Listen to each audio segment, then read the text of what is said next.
tonight's Front Row with Mark Lawson. Hello, we reflect on whether the smoking ban in French cafes will change the country's literature and thinking. Remember the American musicologist who gave a name to something Mozart often did, and explain why getting her hands on two small golden men prevented one film star from becoming a big golden actress.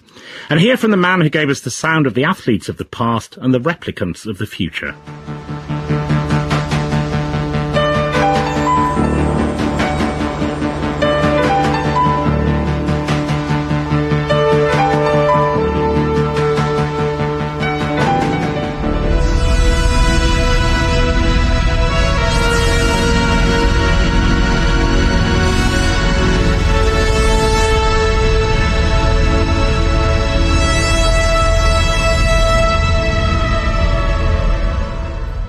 Neck and Neck, the theme tunes from Chariots of Fire and Blade Runner. Composer Vangelis talks later about putting notes to pictures.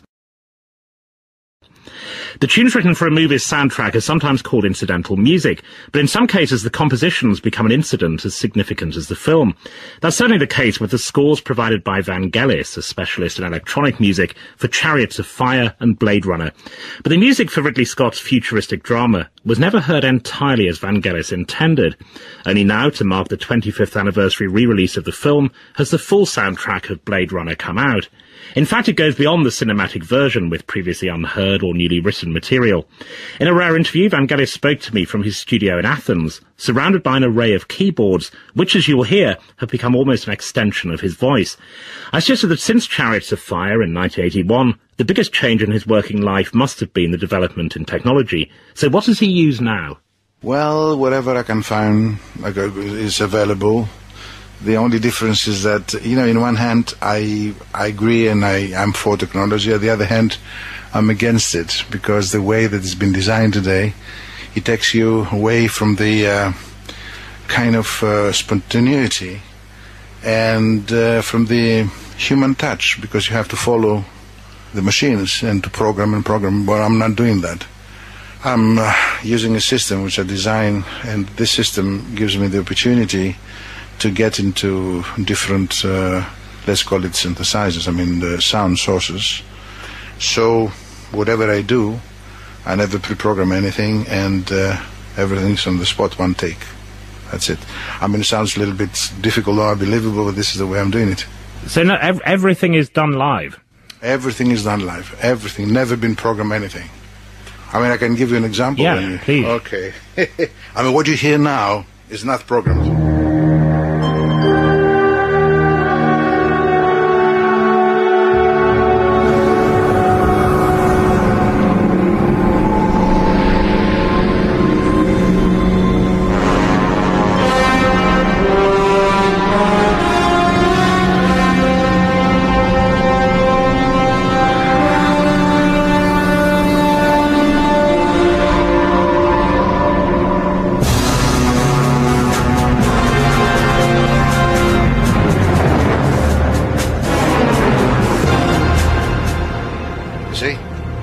Absolutely. Give me a sense of how different the technology, say, the technology you had available when you did Chariots of Fire, 81, and the kind you would have now.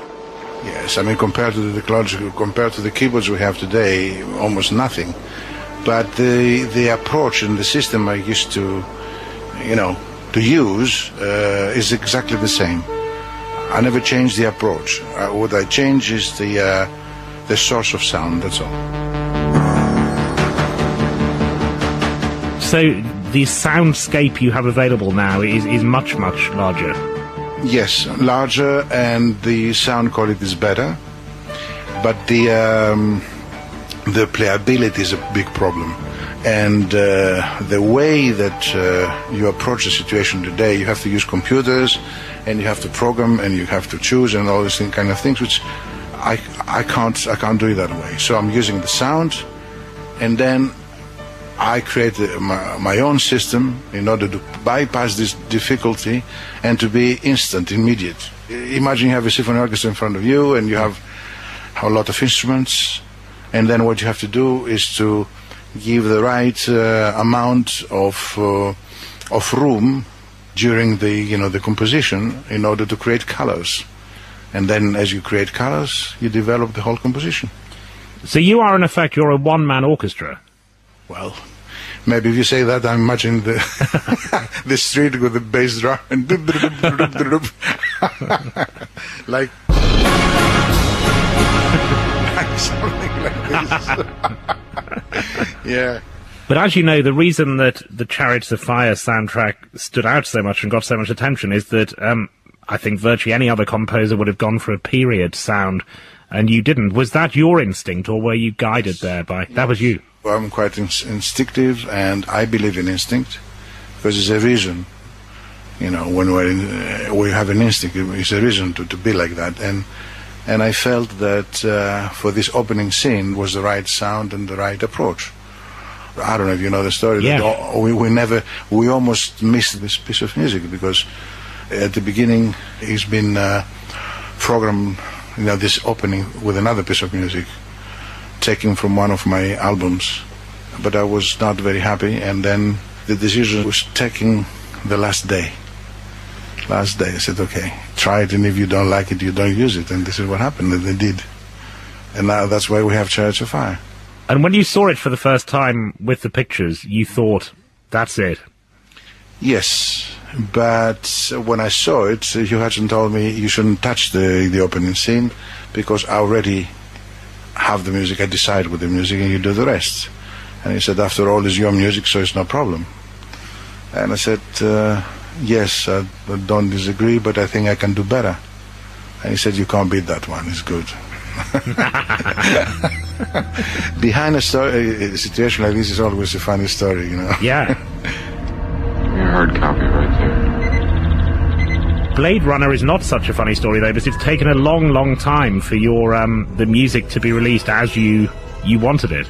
Yes, but unfortunately it was not my decision, neither my wish. That just happened like that, and you know how difficult it is in this music business, and you know, it was, I think, maybe a silly decision not to release it then, but I'm glad it's been released much later.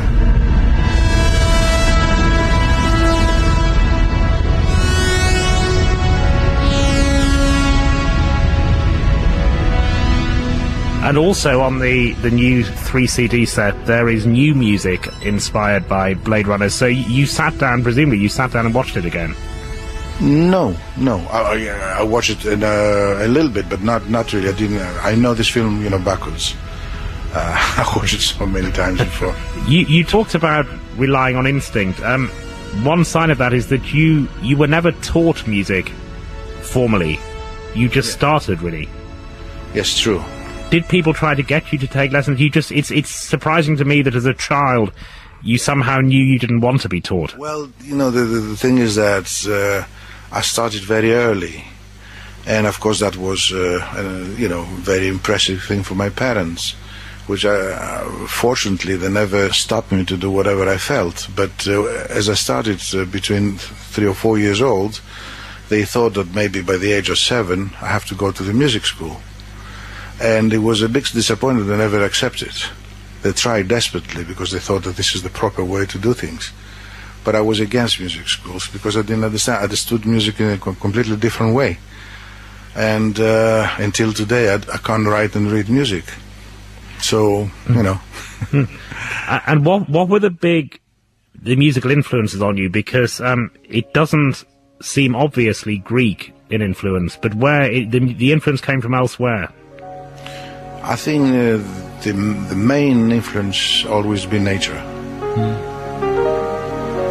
because the way that I feel and understood music is not a way of listening something and copying, or I mean, how can I explain? When you listen to something, I for me it's like a code. When I listen to a melody, I listen of course to the melody, but I listen something else behind the melody.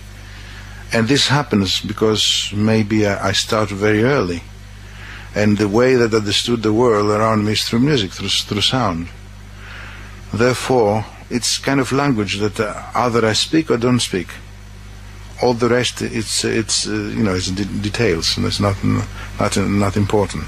Could you just talk us through your keyboard and what you have there? Just a sense of the number, the range of sounds you have. A range of sounds. Okay, give me 3 notes, 4 notes of a tune or something that you decide. Well, why not start with the first 4 notes of Chariots of Fire and then see where you go? Oh, it will sound corny. No, go on. You should do it. It's yours. Like this.